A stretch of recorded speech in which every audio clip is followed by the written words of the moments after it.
I know you love earning travel rewards and cash back, and that's why you're going to love Rakuten. With Rakuten, you can earn cash back on everything you need to book your dream trip, hotels, flights, rental cars, experiences, and more, while still booking through your favorite travel sites. And don't worry, cash back can be earned on top of earning the credit card points and the hotel and airline loyalty points that matter most to you, depending on how you make your booking. Plus, with Rakuten, you can also earn cash back on groceries and other purchases like electronics, pet supplies, and more.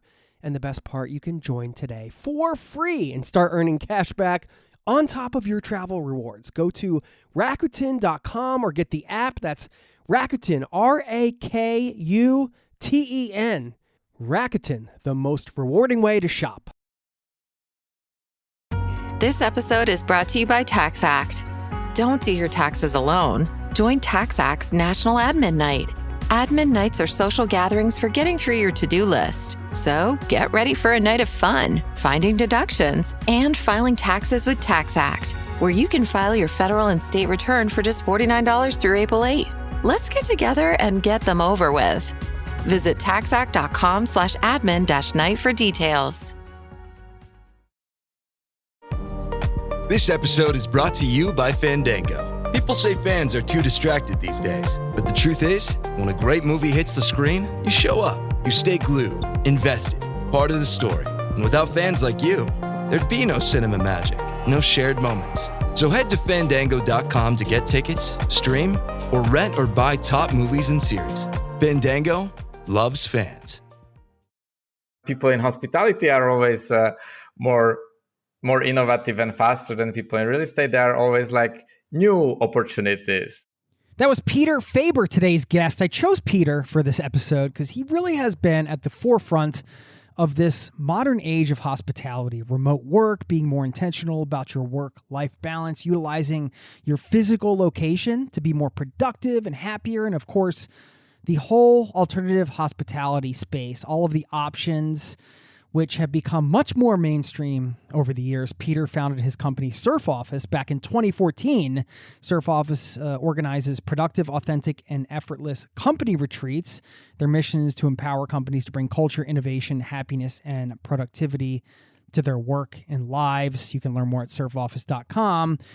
And that's why I picked him. He's been doing this for a while. This conversation is really designed to help you get your finger on the pulse of the alternative hospitality scene. Whether you are aware of it or not, this scene will impact your travels if it hasn't already. And when I say alternative hospitality, you can think glamping, co-living, Airbnb stays, unique short-term lodging, basically anything that isn't a hotel. So I was really excited to pick his brain for the trends, ideas, and opportunities that can enhance your travel experience, make it more interesting in terms of the types of places you can stay, and give you some ideas for ways you can get involved if you're interested on the business side of things. So let's dive in, shall we? Buckle up, strap in. Thanks for being here, and welcome to the Zero to Travel podcast, my friend.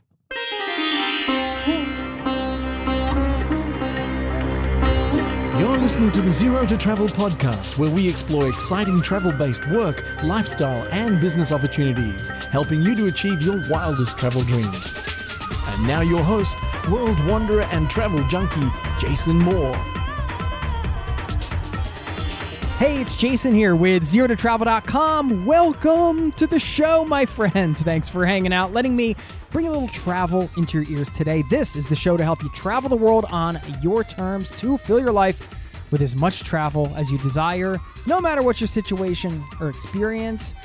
This one, all around alternative hospitality, and this is what excites me about this space, or has been recently. Number one, it has revolutionized the hospitality industry. In the past, you would need millions of dollars to buy or build a hotel or property of some kind. Now the sky's the limit in terms of business opportunities for individuals and small businesses. I love that.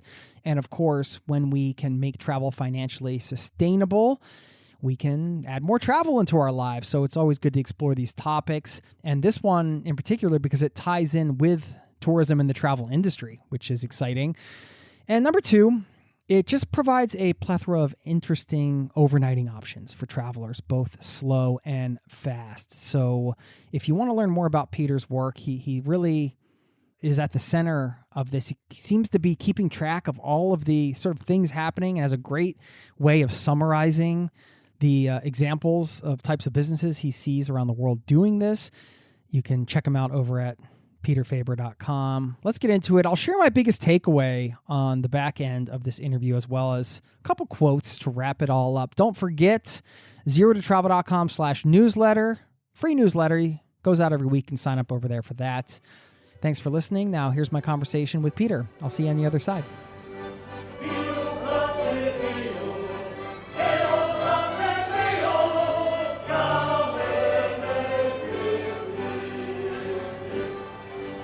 Teach me something in Slovakian. Ahoj, it's like hello or hi, I guess, or ďakujem, that's thank you. So with these two, ahoj and ďakujem, you can go to shops, you can go to restaurants, and you are good. Yeah, I mean, it's always good to know those basic words, right? Just to make that connection. Now that I can pronounce your name correctly, I will say Peter Fabor. Welcome to the Zero to Travel podcast, or Fabor. Welcome to the Zero to Travel podcast, my friend. Now I'm confused. I confused myself. Just call me Peter. That's perfectly fine. I guess everyone is calling me Peter, unless I'm in some institution. Yeah.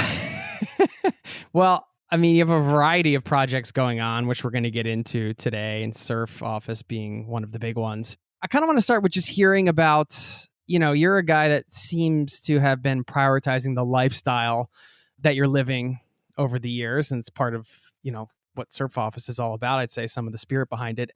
I was just wondering, what is your favorite way to spend a day? Sounds that I'm doing a good marketing, that it seems like I'm doing a lot of projects and I'm prioritizing my lifestyle. Maybe the reality is a bit different, that I'm working mainly on one project, and that's Surf Office, and my lifestyle is just around the work and family. But yeah, I'm trying to do other things as well. So you ask what I like to do besides of work? Yeah, I mean, how do you like to spend the day? I mean, that could include work. What's kind of like your perfect day in a way? I like to surf. I live now in Netherlands. There is not so much surfing. The waves are not so consistent. Before I lived in Portugal and Spain, it was much better. It was part of my daily routine. Now it's just like once every few weeks, sometimes months. And yeah, I spend most of my free time. I just spend with my family. I have a little kiddo, 2 years and a half old. So yeah, most of my time besides of work is just with him and my wife. Yeah, I have 2 kids myself, 5 and 7-year-old. So I know it's busy days with the small kids. It's busy days. That's true. Where did you meet your wife? I met my wife actually when I was visiting my friends and family in Slovakia. And I was there just for some short vacation, and I met her, started to date, stay longer, and then we moved together to Netherlands. Okay. And did you move there for a job? Because you work a full-time job as well, don't you? As I work remotely, I could move anywhere. So we were planning the move together with my wife, girlfriend at the time, to somewhere where she can find a job, and I just and we decided about Netherlands and Amsterdam, that we would like to come here, and she found a job. We moved together. I always been working remotely, so for me it doesn't matter much where I am. I prefer to stay in Europe because of the time differences with my colleagues, but other than that, I can be anywhere. Do you miss the lifestyle of being closer to surfing, which I know is something that's near and dear to your heart? Yes, I must say that I like that lifestyle. On the other hand, I really like living in Amsterdam. It's an amazing city, and so that compensates. And I'm also trying to plan my travels around surfing. So, for instance, today's Wednesday. Tomorrow, I'm I'm going for 2 weeks to the south of France with my family with the camper van, and I'm going to surf a lot every day. And yeah, so I try to have this lifestyle or surfing, this type of activities more accumulated during some vacations, and then when I'm back in Amsterdam, I focus more on the work and just a regular day-to-day life. How do you like the camper vanning thing with a little one and family? Have you been doing that for a while, or is that new to you? I love it. This is the second time we go with this big camper van, these white ones. They look like a big fridge, and I always like look on them that this is just for old people, like young people are not going to have this type of camper vans. And we rented it last year for a road trip to Norway. I went for 3 weeks from Amsterdam to Norway, a road trip. We spent most of the time in Norway, and yeah, we had 1.5 year old kiddo, and it was amazing. My wife was a bit scared of the trip, or because she never been doing this type of like road trip in the camper van. For me, it was new in this big one, but when I was younger, I've done a lot of road trips with this Volkswagen camper. We bought with one friend of mine. We bought like this Volkswagen Caravelle, and we were just traveling around Europe, surfing all summers. So I was used to that, but it was not so comfortable like the one we rented for Norway, or we are renting now for a road trip to France. And it's amazing because when you are traveling with kids, it's always the main pain point is that if you go by car, you go somewhere, you have to unpack everything and pack again everything. If you go to some accommodation, and so it's not worth it to stay somewhere for 1 or 2 nights because it's just too much hassle.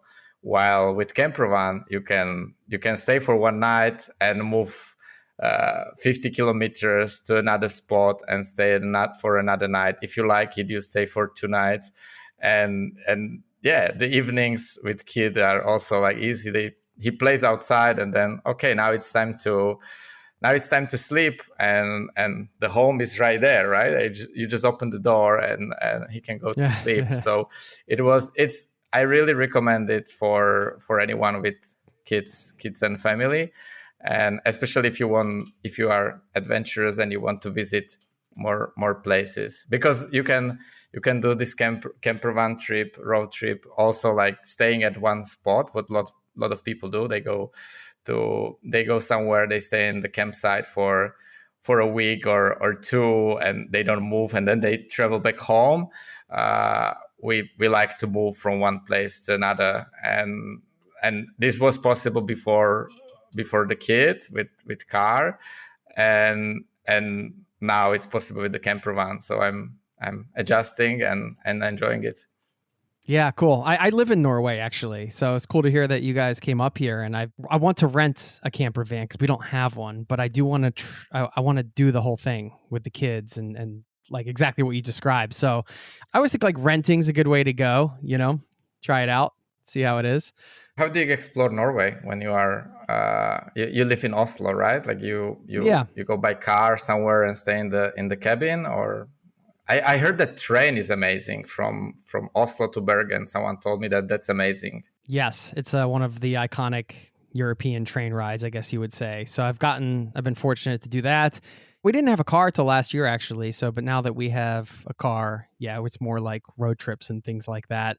It's always a short flight to get over to the West Coast. So I've definitely taken some flights out there and just like rented cars and drove around there and stuff. But I know you're a fan of cabins, as I am. And there's a huge cabin culture here, Peter. It's like so many people have family cabins. My neighbor, he's almost embarrassed to admit, he has 4 cabins in his family. His wife and his parents are both divorced, and they each have a cabin. We're spoiled with cabins, man. So yeah, it's interesting because as I've been kind of diving into the alternative accommodation space and, doing research and finding your work and kind of going through that stuff.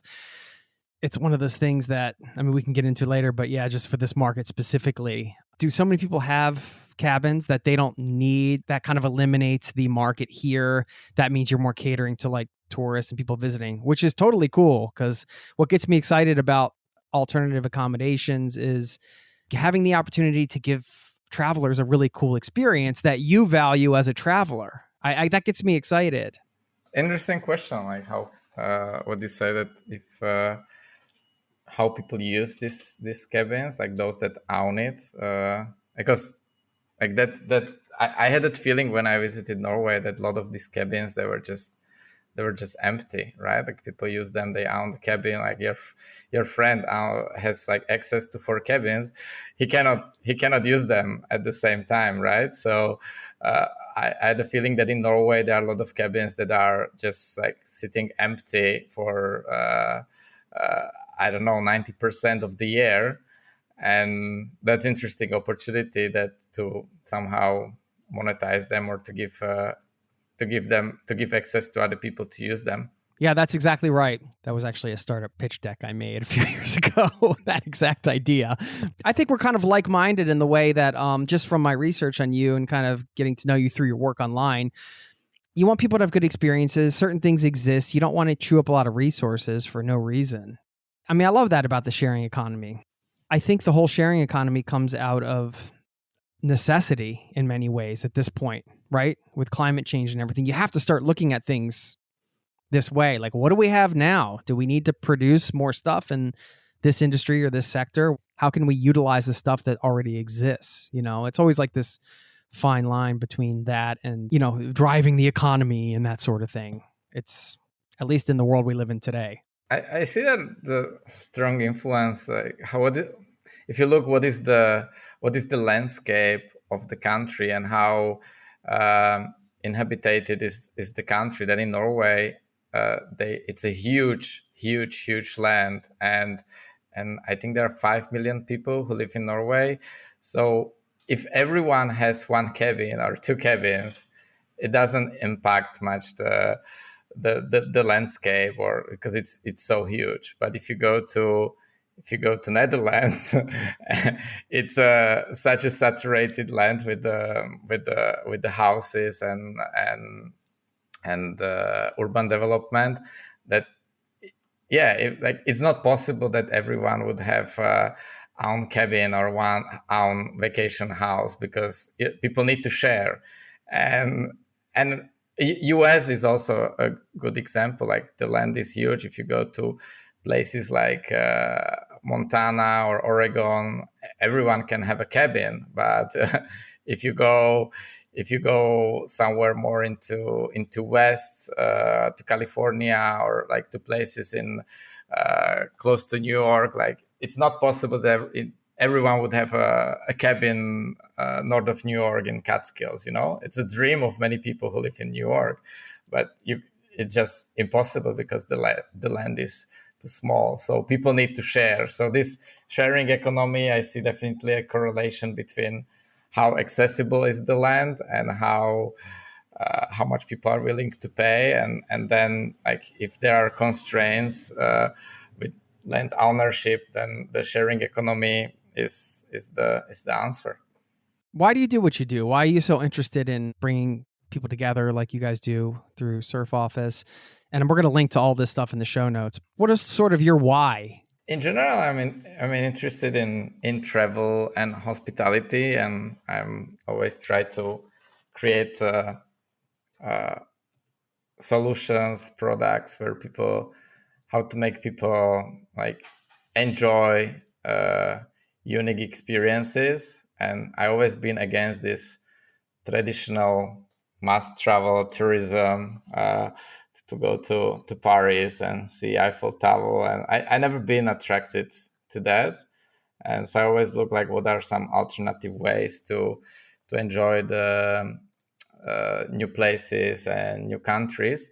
And yeah, like organizing, for instance, with Sir Office, we organize offsites, and there is definitely demand for like well-known places that people want to go to, let's say Barcelona or to Lisbon, but most of the retreats offsites we organize are actually in more like less known places and in the countryside, and it's also a great way to contribute to local economy, because when we organize these offsites, and it's often in the mid season or low season, and we can bring them customers to the hotels, to the guest houses, uh, in those times when they don't have so much demand, and yeah, it's great for the local economy. So there are like a lot of different, I mentioned I think two now, like there are like a lot of different reasons why I'm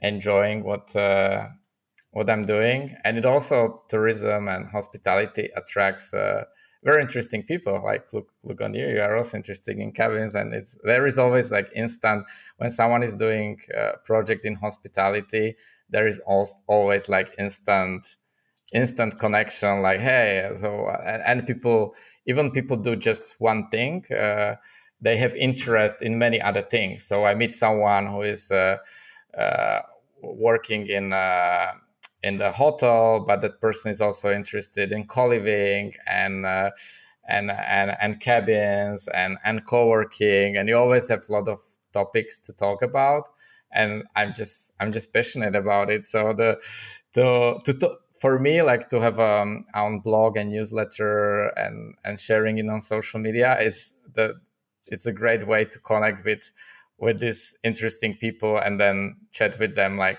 we are doing now, or meet them in person. So that's like kind of like a full circle of my motivations why I'm doing it. We'll get back to the interview in just a moment.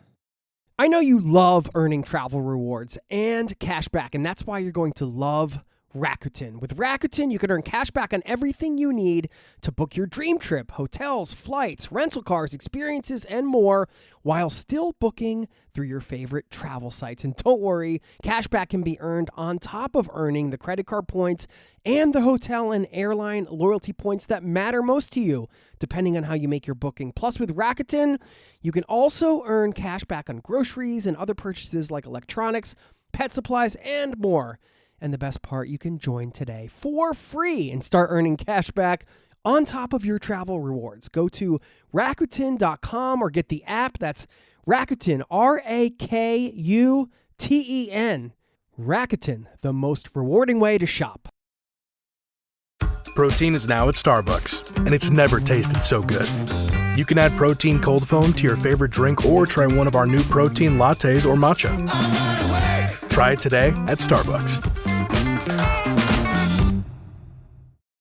Now, back to the show.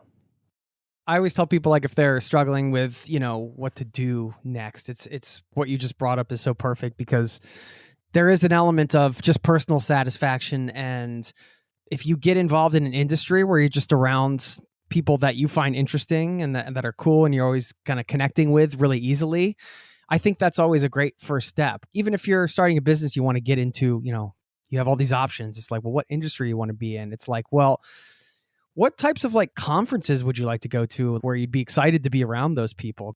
I wake up and I'm like, I get to talk to Peter today. I'm excited. This is cool. And it's just fun.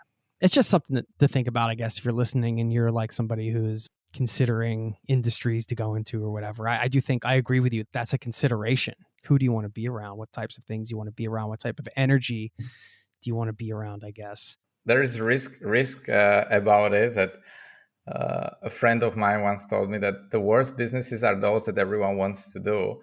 And this is the problem with travel and hospitality. Like everyone wants to do something in these industries. Like if you choose that your passion is, let's say, waste management, then you probably don't have so many people around you who want to do something similar.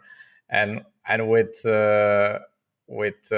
my projects, I always touch the area, or like was involved in some things related to real estate and real estate development, and that's way more boring, like when you and when you talk with people, like they are not driven by passion usually, but it's like, oh, like this is a spreadsheet and the spreadsheet is telling me that this is a good thing to do, this is a good investment.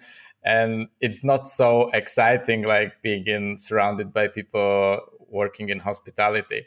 It's just like simple example, but yeah, it brings you like, it has a lot of competition for that reason, because in hospitality everyone thinks, hey, I can do this as well, right? Like if Peter is doing it, I can do it. Like usually like the barriers of entry is very low. Like it's easy to start something in hospitality or bootstrap something. One of the things that people try to do to sustain long-term travel or nomad life or whatever, if they're living abroad, whatever, it's always nice to have another income stream.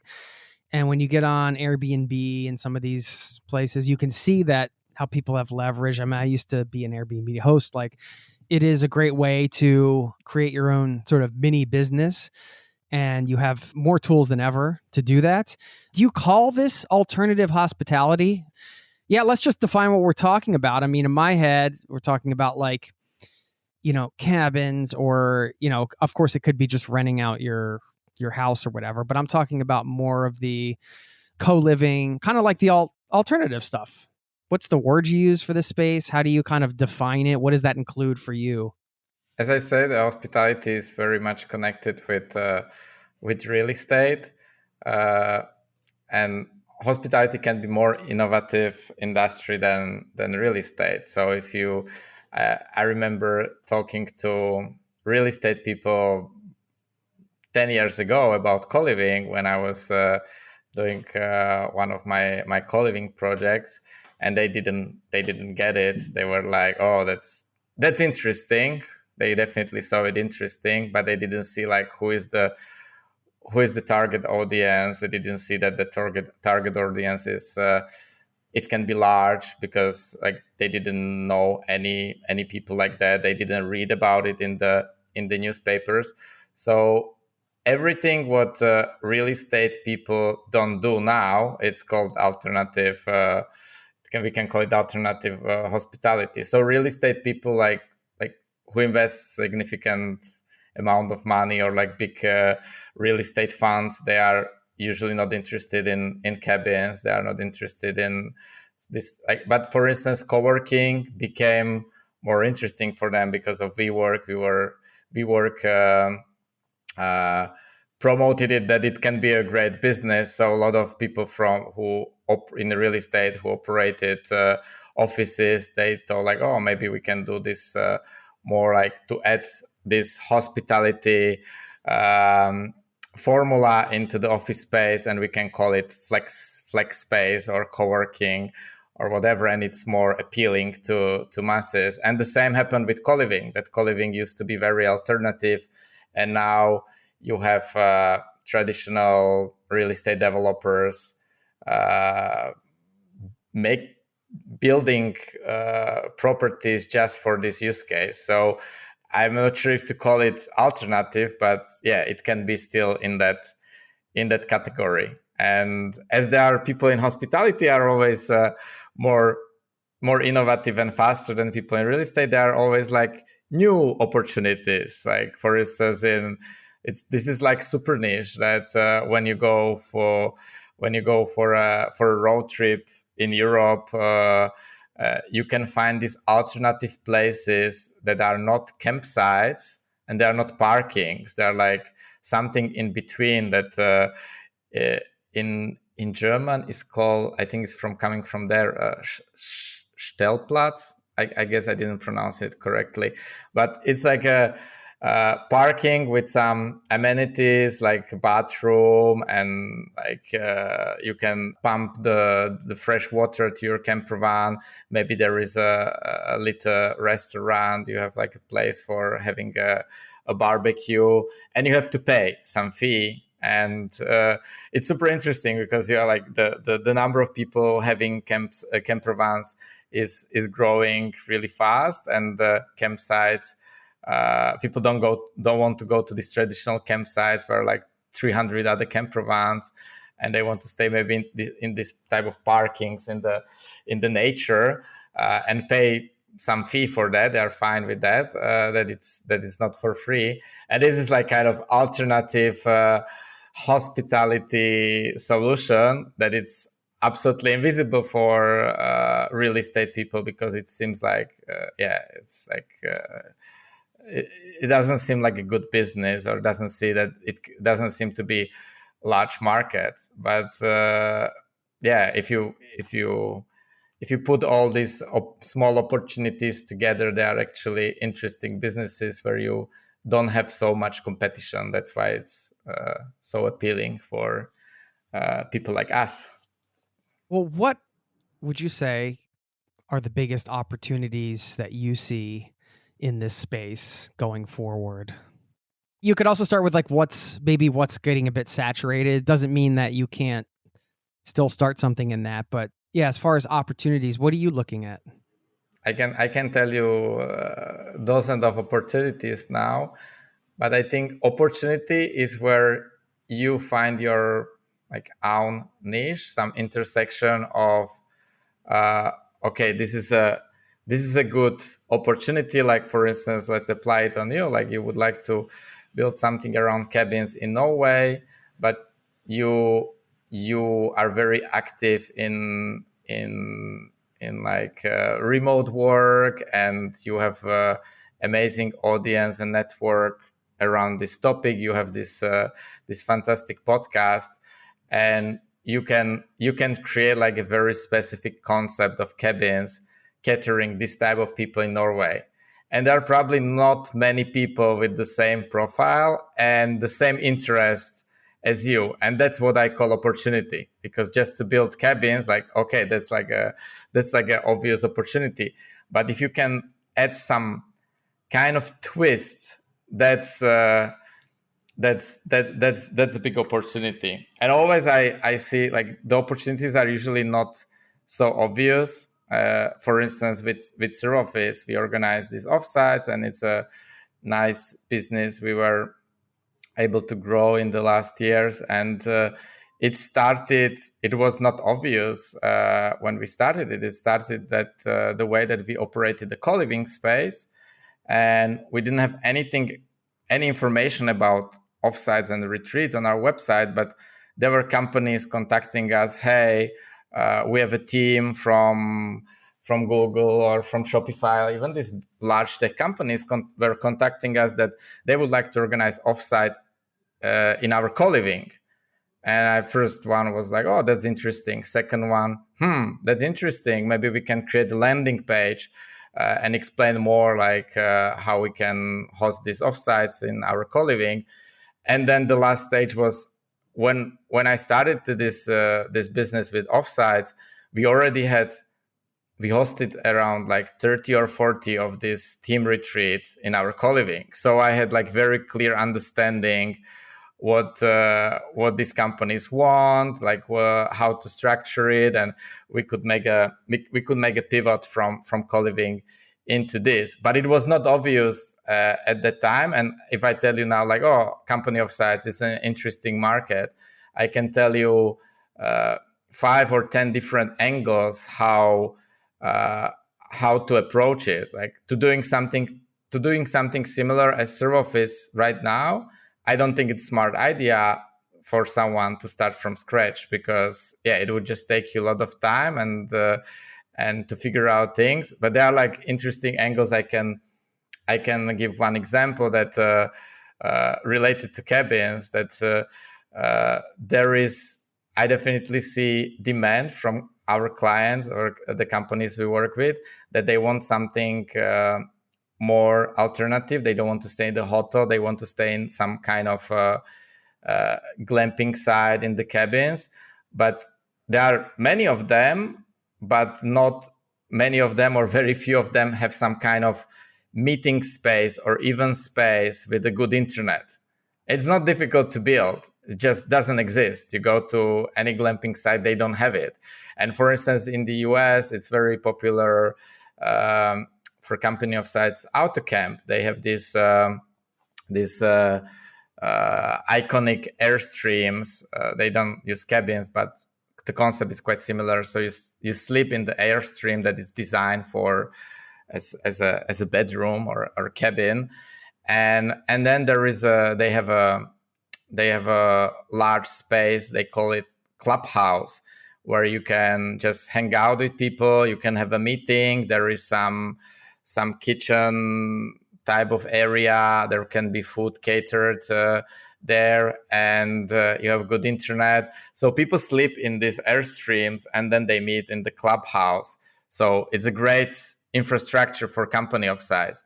But you have very, very few of these in Europe or even in the US. In the US, is this one called AutoCamp, quite big, and this is huge opportunity. Companies just want something, because you want a more creative environment, and it's easier to make it when you are to create the creative environment when you are in some cabins in the nature, and then in some regular hotel, right? Yeah, I mean, that's what gets me excited about Norway, where I live, and some of the things I'm looking at here because of that exact reason. I was just talking to actually a mutual friend, Chase, who hosts the About Abroad podcast, Chase Warrington. That idea of like, okay, well, we all know some products, like it's just the marketing, like people are just changing the angle. It's like, all right, well, this is the same thing, but they're just wrapping it this way, or they're using the copy and kind of like appealing to this person. But when it comes to nature-based settings for creativity and offsites, as you call them, like gatherings where people can meet in real life, it's not just marketing to say that, oh, well, like nature enhances your creativity. It's science. Being in nature actually does magical things to human beings.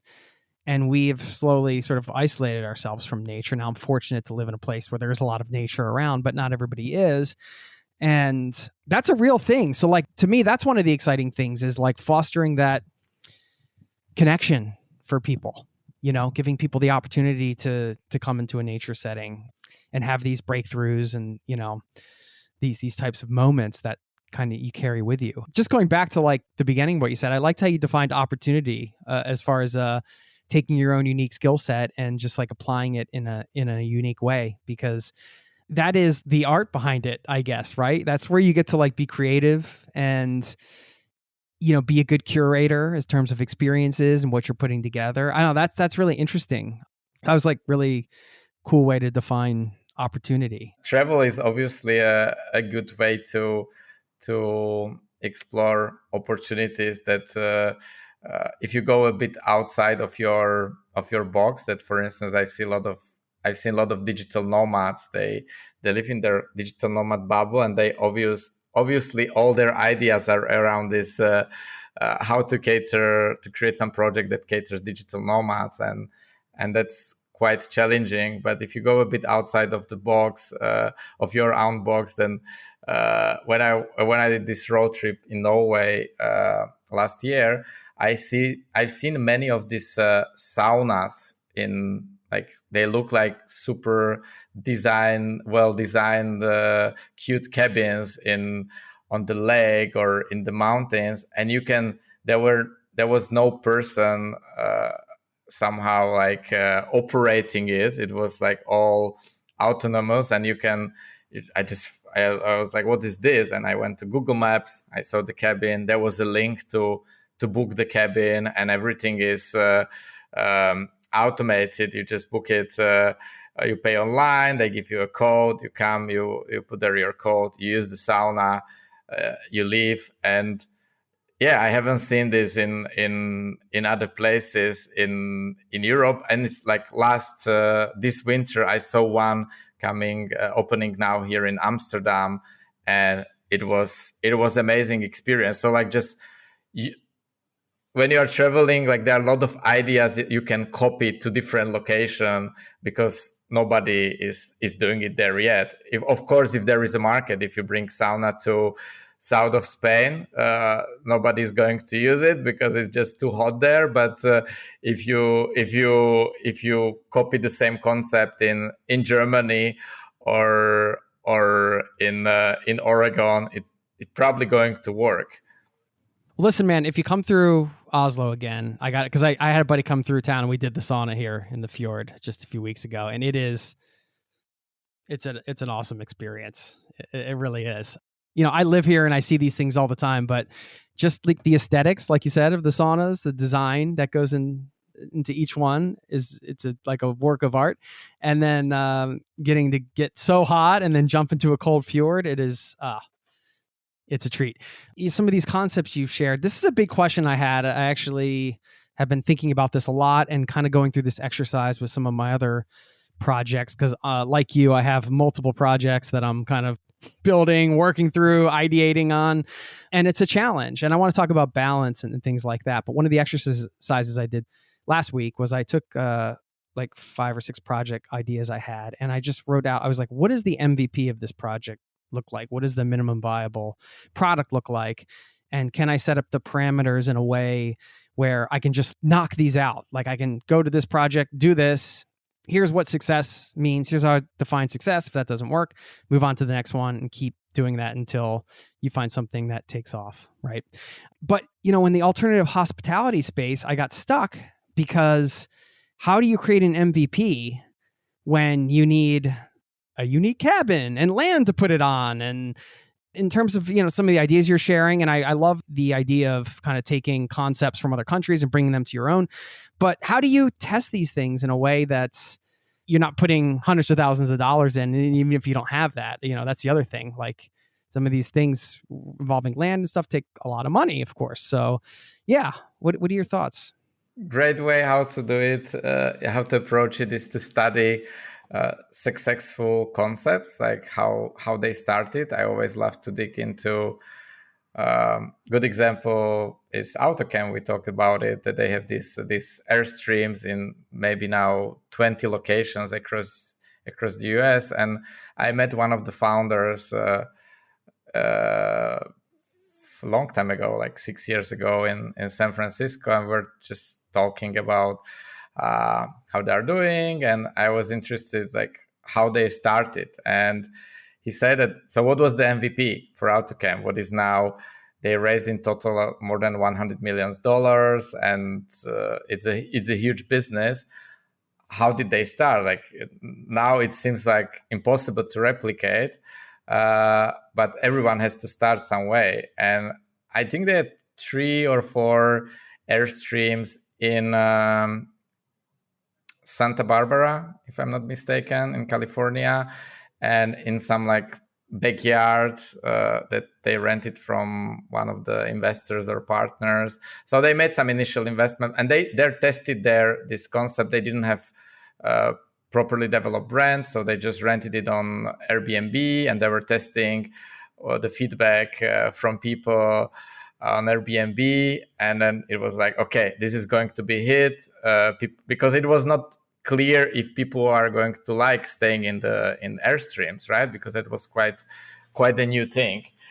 But they tested it on just few airstreams. It's still not a small investment, right? Like you need to buy a few of those, and but if it doesn't work, you can still sell them. I think it's easier than to sell a cabin. So I always like to go into the beginnings of the project. The second approach is to partner with someone bigger. So a good example, I know here the guys in Netherlands, they open a glamping north of Netherlands, kind of tiny houses in the forest. They found traditional real estate investors in Amsterdam. They like the project because it's something for them, is also something alternative to diversify. So they got some financing from traditional real estate people, and then they didn't have land, and they didn't know, like they didn't want to operate everything, so they partnered with a campsite, like existing campsite that had a part of the campsite was a little forest land in the forest that didn't have any use, and they agreed with them that they will install these tiny houses. And now they operate the way that I stayed there 2 summers ago. with my family. We just drove to the campsite, and because these were the directions we received, and I was surprised that where is that picturesque Instagrammable tiny house we booked, because we were entering like to traditional like boring campsite. And yeah, they just the campsite was doing the check-in. They show you the direction where to go. They were also doing the cleaning for them, but they built like a glamping inside of the campsite, but it was I didn't yeah it was great experience. But for them it was very smart that they delegated all these things related to cleaning, to maintenance, and so, and they just focus on the hospitality part and online marketing. So that's the second approach, to start MVP, to partner with someone bigger or more partners. Like in this case was real estate investors plus the campsite. This helps a lot with challenges like getting the licensing and permissions, things like that. When you are not so experienced, like someone more experienced can do it like 10 times faster. And the third approach, that it's my favorite, is just follow your passion and try to build something what is more digital or smaller. Try to build the audience, try to build a cool like small product. A good example, last week I talked with a friend of mine. He's a revenue manager for one large property management company in Portugal. They operate like 100, 200 units. And he's very good in like optimizing the prices, how to structure your, like how to position your Airbnb listing, how to make like changes that bring you more revenue. And I'm helping my father with one apartment on Airbnb, but I'm not so experienced like in hosting. I hosted like years ago when I was doing co-living, but in the last years I was not really doing Airbnb hosting. And I just thought like, it has been operating for like 2-3 months. I would like to see better results. And I sent him on WhatsApp to this friend like, hey, this is the screenshot from the dashboard from my Airbnb, just one listing. So there are some screenshots from the dashboard. Here is the link to the Airbnb property. And the third thing, what he asked me to do, if I can register our AirDNA. What is for people who don't know, it's the website where you can analyze the area, and it will tell you like what's the average daily rate, and what are like the competitors, what is their occupancy. So kind of like market research. And it costs, for one small location, it costs like $15 a month. So you can just buy it for 1 month for $15, and it gives you like complete analysis. And so he asked me to register there, make some screenshots. I said everything to him on WhatsApp. And after 2 days, he wrote me like, I finally had time to look on it. It took him like 10-15 minutes to just have a look on it. And he gave me like hints, like 1, 2, 3, 4, 5, what I should do, and advices. And I told him, man, you should start service called Roast My Airbnb. You create a simple landing page. People put there like all this data I send you, and you charge, I don't know, 100, 200. And you tell people like, I will send you a Loom video, 15 minutes or 10 minutes, or a WhatsApp message telling you what to do. And these changes can probably help you to make thousands more on Airbnb. And this is like a good example of like, if you have some domain expertise, like trying to think how I can build something smaller without big investment or long-term commitment, and just test some ideas. And if you start this, you can then maybe start the agency for revenue management and work with bigger properties. And so you can stack up and build on top of that. We'll get back to the interview in just a moment. Now, back to the show. Well, you mentioned Portugal, and how long did you live in Portugal for? I lived there for 2 years, but before that, I studied in Portugal, so I had some connection with Portugal, and so in total, and I used to spend there summer. So in total, maybe I spent there like 3 years and something. I have a strong connection to that country too. I don't know. The first time I went was to give a talk at a conference called DNX, which I don't think it's around anymore. It was probably in like 2014 or 15 or something. I saw the vision then, but it was early in terms of like nomads coming, and now how it's turned into like almost like a second California, some people say, in some ways.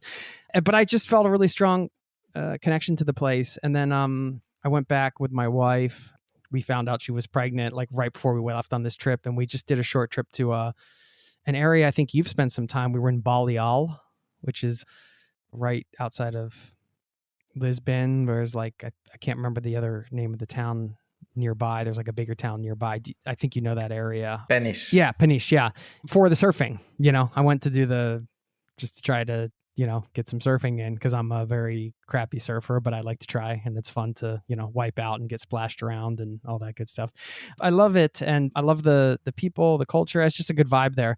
We could talk about Portugal specifically, but I'm just curious for you, markets, countries, places where you see. I mean, we can start at Portugal. Like, it seems like so many people have come in. Is it almost too late? I know you have your Hood Picker project where you can find the best neighborhoods in Lisbon and find places to live. I mean, you have a lot of knowledge and projects around Portugal. So yeah, I'm just looking for, I guess, back to like trends, or like where are things going in terms of like markets and opportunities, going back to that word. I know this is a huge question, Peter, so I don't expect you to like, hand us some magical answer on the silver platter, but if you could just share some of your best advice, thoughts in terms of locations, things like that. Well, the general advice is always when the location is interesting for certain type of people, but the majority doesn't care about it or is overlooked, then might be interesting opportunity. And this small group of people, at least this is like my observation, that you have often first surfers coming to, if it's a surf spot, surfers coming to the location, and this can be example of in Bali, in Canggu, or in Portugal, Ericeira, and you have more places like that around the world, where first surfers first come, and then it attracts like their friends and friends of friends, kind of like hippie crowd. Then the backpackers come, and then it starts to be interesting more for like nomads or this type of people. I will come there just for 1 week, and there is already some infrastructure that there is some, you can have a flat white, you have like there's some cool surf shops, and it's like it's appealing for the crowd who likes to post stuff on Instagram, and then it starts to be popular for masses, and then everyone is visiting those places, and it's over because it's just too crowded. And I see this before this was happening. It took like 20 years from the location not being very popular to become super popular. But now with social media and Instagram and so that these places can become very popular like in few years. I remember being in 2018. I spent the winter in Ericeira, what is a small surf town next to Lisbon, and I was literally there like the only digital nomad, or we were like maybe three, like we were meeting for lunch sometimes or for drink. We were not living together. There were no digital nomads, and now you go to Ericeira, it's like, and it was empty. The village was empty because there are like a lot of surf houses and hostels, and people who operate them, who manage them, they go to Bali or Indonesia to surf during the winter because there is not much work to do in Ericeira during the winter. But now it's busy. Any time of the year is busy. The place became very popular, and so this is what I see like a timeline. It's a bit different for cities, obviously. But in Portugal, there were very many opportunities, and those opportunities were related to very cheap real estate. So you could buy, like the prices are now like 5 times higher or more than it was 10 years ago. And obviously the real estate prices, they grew everywhere around the world. But in Portugal, it was just insane. Like I was like, oh, this is interesting apartment. Maybe I could like buy it, but I didn't have. It's interesting opportunity to buy, but I don't have money for that.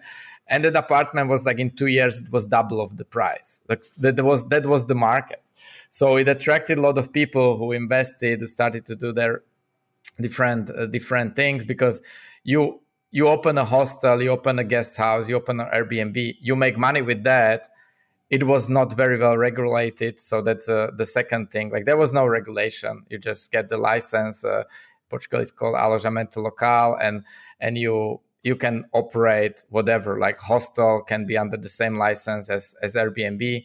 So it was wild, and so that's like the second thing. First is cheap real estate. Second is not much regulation, and now real estate is extremely expensive. I think it's the most expensive. Lisbon is the most expensive city in Europe in relation. What is the average salary? So like average person, Portuguese person, cannot even dream about buying a flat in Lisbon. It's just impossible. And yes, you have expensive Oslo. The real estate is not cheap there, but people also they have very good salary in average in Europe. But in Portugal, like salaries are still very low, and real estate is extremely expensive. So I don't see this like sustainable. I don't see Portugal, like the cities like Lisbon and Porto, as a good opportunity. But so where is the opportunity? Portugal is huge. There is a lot of land. There are a lot of small towns that are where are no people. I talked a few weeks ago with one guy who operates some Airbnbs close to Lisbon, and he was telling me, yeah, I just bought 2 apartments, like 1-bedroom apartments in some small town it's close to border with Spain, and he said like, yeah, it's interesting because the real estate is very cheap, and there are a lot of like the opportunity. What he sees, he said like there are a lot of Spaniards traveling to Portugal. Like the tourists from Spain, they still have like the highest percentage of all the nations visiting Portugal. They don't usually fly. They can, because it's close, they can come by car, and they stay like they travel from, let's say, Madrid, and they stay for one night somewhere in the countryside in Portugal, and then they come to Lisbon, or they stay for 2 nights. So he bought this like 1-bedroom apartment, and he said that he paid like 25,000 euros for one apartment, and it was like in like good shape, so you can like design them a bit and start operating. And that's like opportunity. But now maybe in 2 years people will start to do that, and those prices will go up, and it will be not so interesting. The land is still very cheap in Portugal. If you go outside of the main areas of Lisbon and Porto, it's very, very cheap. I recommend to search. There is this amazing YouTube channel. I think that's the only YouTube channel I'm subscribed to. It's called Project Camp, and these are the guys from Netherlands. They bought the land, and they're building like a co-living community, and they post every week a video how they are like building some cabin, or refurbishing like old house, or making a swimming pool in the forest. It's amazing. And there is a lot of this land that is super cheap. Usually it's relatively far from the airport, so you need to count like 2 hours and plus from the airport, and you can buy very cheap land and build something there. Should I continue with more opportunities in Portugal? Yes. I mean, I know, like, do you have more time? Because I want to be respectful of your time, but I want to keep going, because I'm loving this, and I have a lot more questions, but you'll probably have to cut me off before I'll cut you off. Perfectly fine. I could maybe add one more from Portugal, because that's like the close to my domain expertise.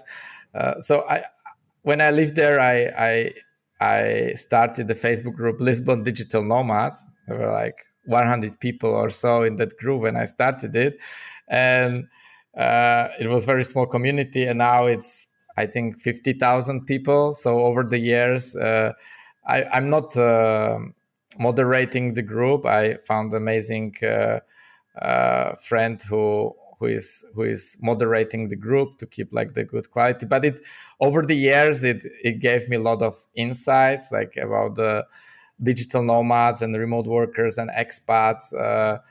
What are their needs? And I see interesting opportunities there. And one is quite obvious now, and it's like to have like some apartments for remote workers that are a bit bigger, so they can accommodate a small family, like. And it doesn't need to be co-living, or it shouldn't be co-living, because there is this obsession in this digital nomad bubble that you need to create a co-living space. But most people don't need to share the kitchen or bathroom with others, like, or living room with others. You want to have your own privacy, and you want to network with other people, but you don't need to live in the same house. Apartments specifically for remote workers, but standalone, not having all the shared stuff involved, I guess, right? I remember you linked to one of these in Norway. I think there was one somebody was building. You've mentioned the nomads a couple times, which is something that comes up on this show quite a bit. I mean, you've been talking about digital nomad lifestyle and remote work since we launched back in 2013, and now it's exploded. It's been interesting to see. I mean, I was nomadic for 10 years, Peter, like not as a digital nomad. I did that afterwards, but I never thought like being nomadic and like voluntarily homeless would actually be a skill that people would care about from back then. But, now we have wandering work and all that stuff, and it's become mainstream, it's really cool to see how it's evolved. But I know you have some thoughts around, you mentioned, people coming in and kind of increasing the prices in the local economy, which can hurt obviously the local community. What are your thoughts around that? Or do you have any solutions? Or, I think like this audience is mindful of their impact, and, we can't all make the right decisions all the times as travelers, but it's good to have these conversations and just kind of talk about these things and get them on people's radars, because this is going to be a huge factor as more and more people roam the planet, right? And then they tend to congregate in one place, like now it may be Bali or Medellin or these hot spots where like you mentioned before, some people come and then more people come, and the next thing you know, it's a total influx. Yeah, what are your thoughts around other systems and laws like some of these local governments are making? I don't know, I'm just curious what you think. Usually people think about restrictions, how you can restrict something. I'm thinking a bit in a more opposite way, that I believe that this is this over tourism is coming from promoting just few places, because there are not so many nomads. Like, okay, we can talk maybe tens of millions of people, let's say 100 million of people who are kind of nomadic, but not for sure, not full-time nomads. They travel somewhere for 2 months a year or 3 months a year. That's not such a huge amount of people, considering how many locations you have across the globe. The problem is that there has been a lot of marketing of certain places that are great for digital nomads, and those are Lisbon, Bali, Mexico City, and like this type of also like smaller towns and villages like Ericeira. And there are like most of the nomads, or people we can call nomads now, are nomads they started like in the last 2 years, and they just want to go to places that they see like, oh, these are the most popular ones. So everyone goes to Bali, everyone goes to Lisbon. And so you have this influx of new nomads into these places, and they completely destroy it. And smaller is the place, bigger is the impact. Like if you go to Mexico City and you put there 50,000 nomads, it doesn't going to make any difference because the city is huge. But if you do it in Lisbon, or in Bali, the impact is huge. So I think the solution will come automatically, that people will just start exploring other places. We can also, like, the people who are influencers in this space can also promote other places, and good example is Portugal, that everyone is obsessed with Lisbon, but the whole Portugal is amazing. The whole coast, also when you go to the inland to countryside, and the nomads are concentrated just in Porto and Lisbon, and not many other places. So I think it will come naturally over time, that people will start to explore new places.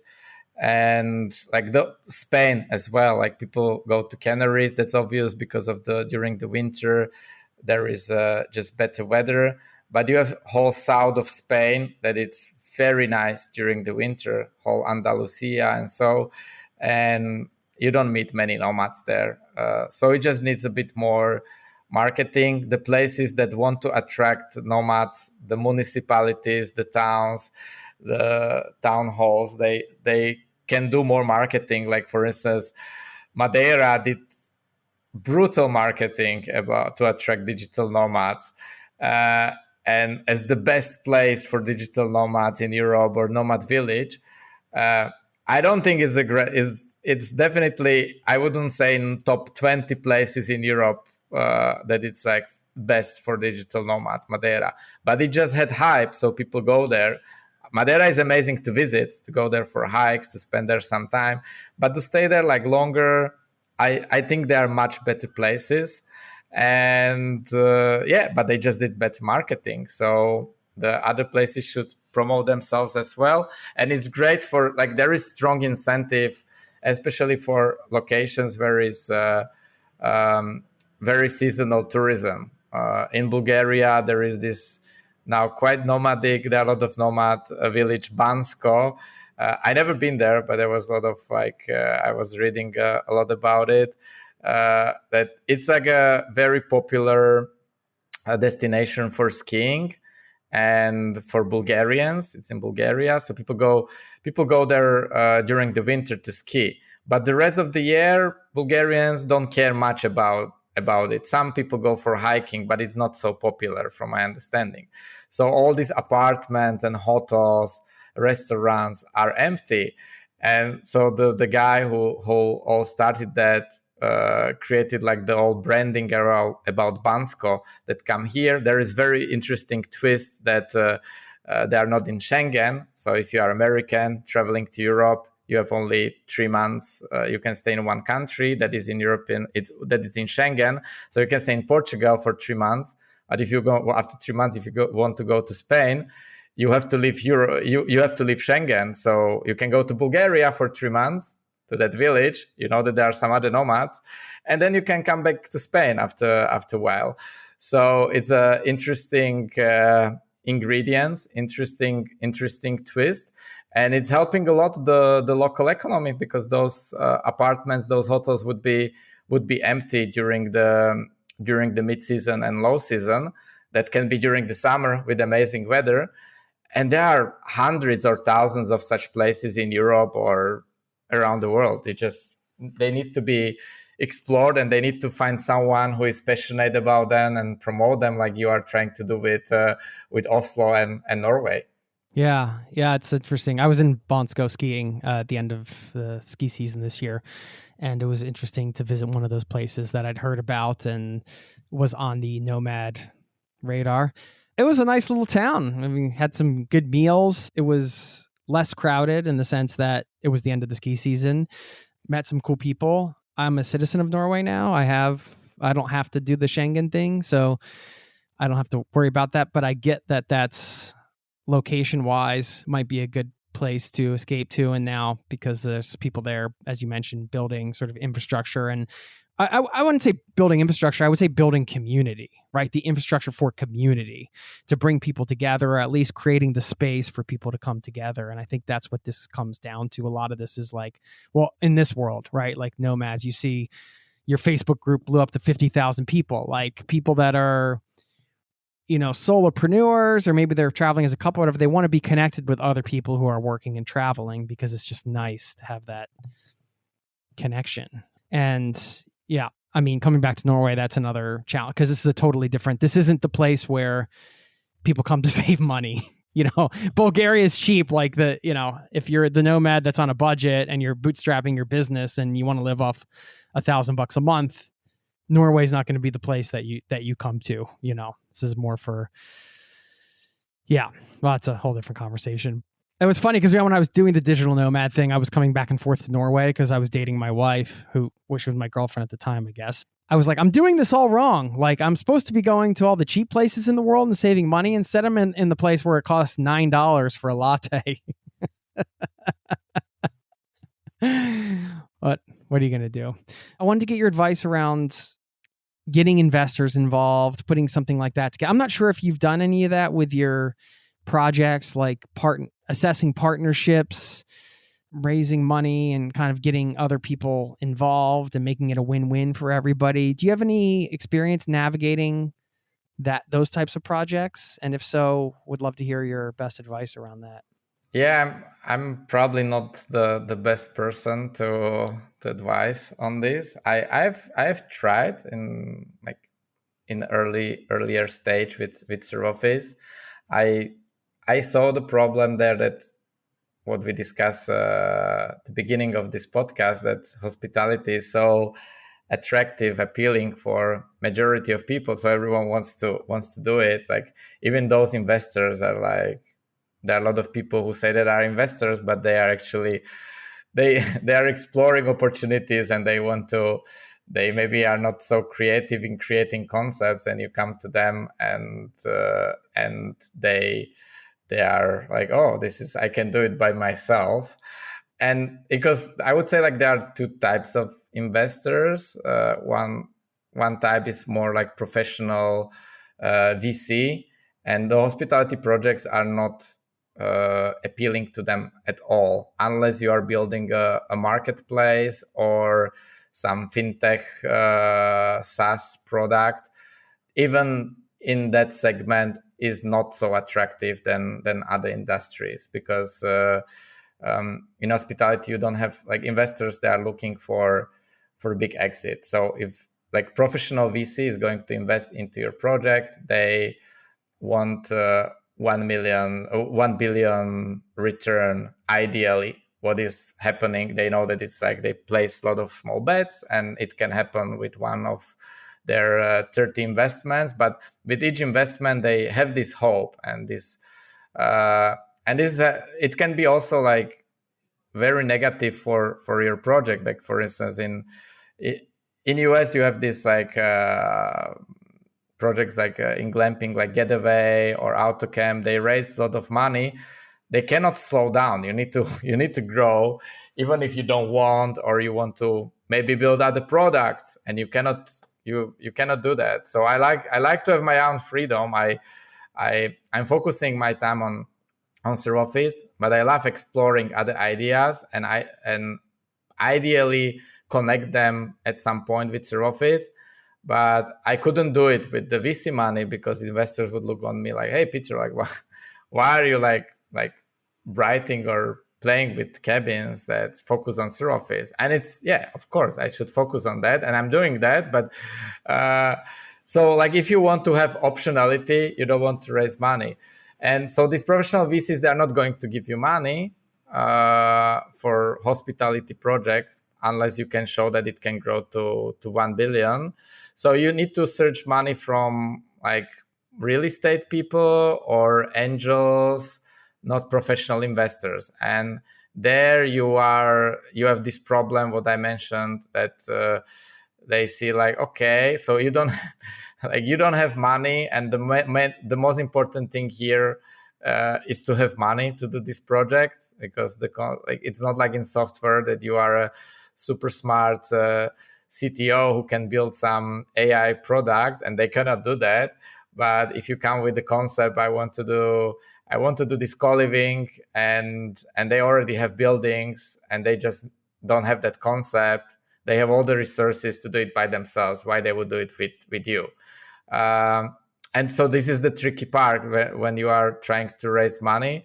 The best way to raise money, in my opinion, is to just partner with someone, work with someone. Maybe not like they give you a property, you operate, and so they build the trust. You build the trust with them. They see you as someone who can get it done, and you can do it long term, and you are creative, you can scale, and then you can ask them for money to expand or to build some other projects. So that would be my approach. Are you also working full-time too, or are you just running Surf Office now, or do you have another job that you do?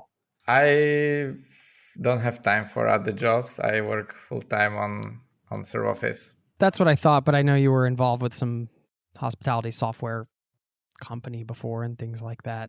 Mm-hmm. I work for a company called Muse during COVID, because my business Surf Office just went to zero, and I had at that time I decided to have kind of sabbatical and explore some other projects and ideas, and and that was the time when in 2020 I started to explore more these cabins, and I created this project for Lisbon neighborhoods called Hood Picker, and a couple of other ideas. And then these guys from Use, what is like a leading property management software for hotels, they contacted me if I can lead their R&D project, what was about expanding their software from hotels into other areas like co-working, co-living, glamping, whatever. So it was like, oh my God, this is exactly what I want to do. And I decided like to join them for 1 year, and I helped them with that project. But then Surf Office started to grow again, and I quit. And since then I've been focusing fully on Surf Office. You know, all these projects, there's so many things going on, particularly with Surf Office when you have maybe multiple things happening at once all over the world. And I want to hear more about Surf Office before we let you go and letting people know where they can find you and stuff. But how do you manage like overwhelm and stress being a dad to a 2.5-year-old? You know, you got family things, you got all the work stuff. I'm sure it can be overwhelming at times. How do you kind of personally manage that balance, work-life balance type of thing, if it exists? I think over the years I learned to manage stress. Then the second thing is that we are async, and what means that a lot of companies, they are remote, and people are in different locations and communicate, work together on Slack or whatever tool they are using, and we build this async culture where it's not expected unless it's urgent to reply immediately, and we want people to be more thoughtful. You have some ideas, you want to contact someone, the first step is not to schedule a call, but to write it down in, let's say, a Google Docs. It can be a Slack message, and start the conversation there. And if you have some problem, start there. And like people in their time, because they're also in different time zones, they pick up the idea or problem, they try to help, they communicate on it's all written communication. And then at some point you can schedule a call, and this creates like a lot of urgency and stress is created in the companies because they are not async, and it's like, hey, let's jump on the call and discuss this. And you have your day planned in some way, but then you are like working on things that are maybe even not so important. And so this structure I see like super important, and yeah, it's not so common. And the last thing, and I would say that one is the most important, that after Surf Office started to grow more, I started to hire more and more senior people. And so I'm not the one that has to do everything. And now like all the areas of the business. We divide business in like four areas. One is the supply. That is a team responsible for all the communication and partnerships with the vendors, with the hotels, and so. Then there is another area, sales. There is a sales team, account management team, talking to clients, helping them to find the right venues, locations, and solutions. And then there is operations team that is helping to plan all these events. And there is a marketing team that is the fourth area that is helping to find the customers, the leads. And each area was before operated by myself, and I hired some like freelancers and people like helping me with that. And now we built like a full-time team working on it, and each area right now has like a leader who is making sure that things are working well. And these people they have their vision and leadership skills, and they are problem solvers. So less of that is coming back to me. What means like all the problems I solving are just harder. There are less of them, but they're harder to solve. But it gives me also joy to work with to come to this stage that we work like with lot of senior people, and that just gives you less stress. Yep, and I'll remind people, surfoffice.com, and that's where you guys plan productive company retreats for people. You guys host work retreats, team building, remote team retreats, leadership retreats, startup retreats, custom retreats. I've been watching it and seeing what you're doing and the resources you've built on the site. And yeah, it's just really, thought the location finder was really cool. That was a really cool resource you built. I don't know if that was you as on the tech side, but good idea. It's great also for people who are not, they don't need to organize a company offsite. Like if you go to Suroffice, in the menu, you find in the navigation menu, you find resources, and there is location finder. You can use it like when you want to meet your friends together, or like like you meet like students from the university. You live now in different cities and you want to meet in one location. That tool you just add there like where is everyone located, and that tool will help you to find the most optimal spot for meeting, not just based on the price of the flights, but also like the distance, travel distance, and number of layovers.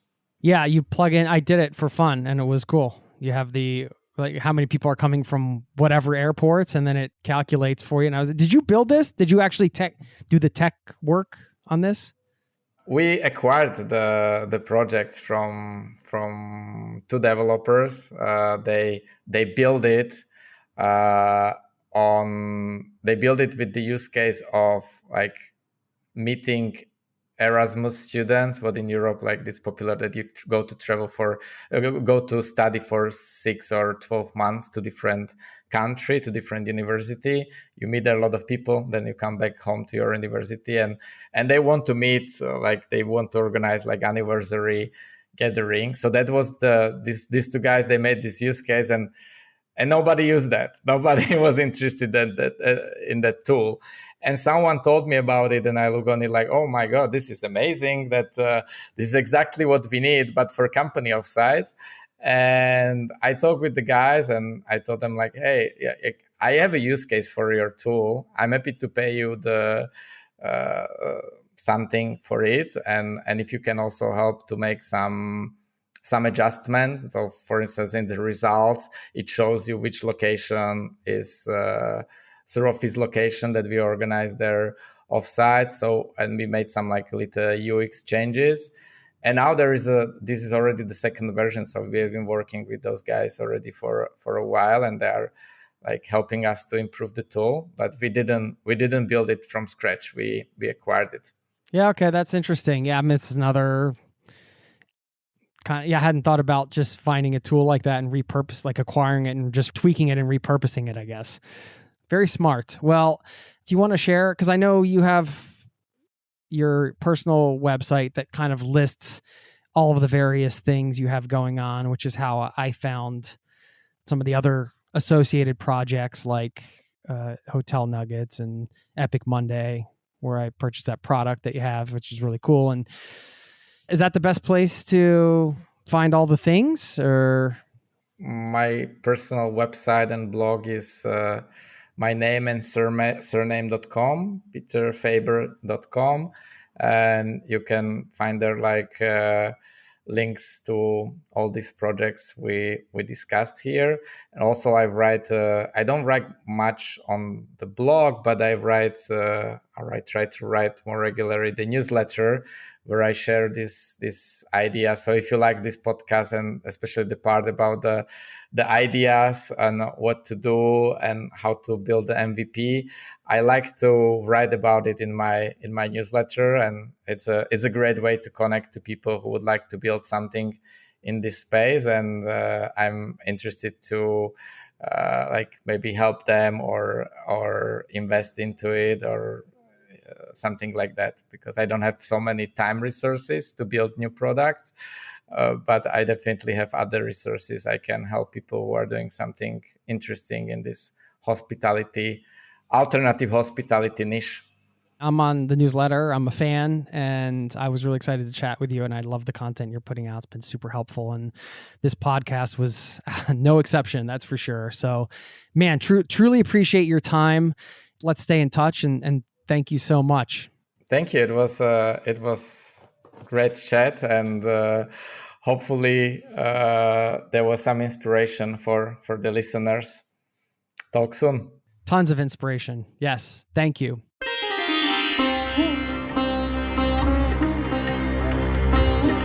There you have it.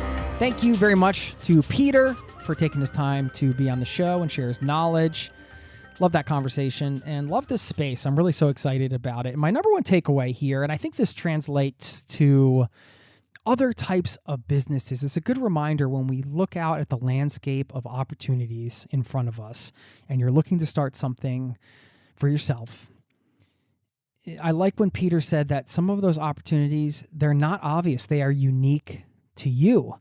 They might be a collision of your unique abilities, network, location, as he laid it out in the interview. And I love that because it reminds me that we don't have to be so intimidated by all of the competition. Yes, there's competition in business and you have to get yourself out there, but I really much more believe in cooperation. And I love the empowering concept that the creativity, I suppose I could say, that comes with creating something for yourself, and that these opportunities are really unique to you and how you curate and put them together and how you bring all the pieces and put them in place. So something to keep in mind if you're ever having a hard time kind of pushing through some ideas and things of that nature. Remember, they're unique to you, and that's your superpower. So there you go. A couple quotes. One from David Carradine, who said, "There's an alternative. There's always a third way, and it's not a combination of the other two ways. It's a different way." And then David Graeber, who said, quote, "It's a difficult business creating a new alternative civilization." Love that. Thanks for listening, and I'll see you next time. Peace and love to you and yours. Cheers. This podcast has been brought to you by ZeroToTravel.com. Ideas and advice to make your travel dreams a reality.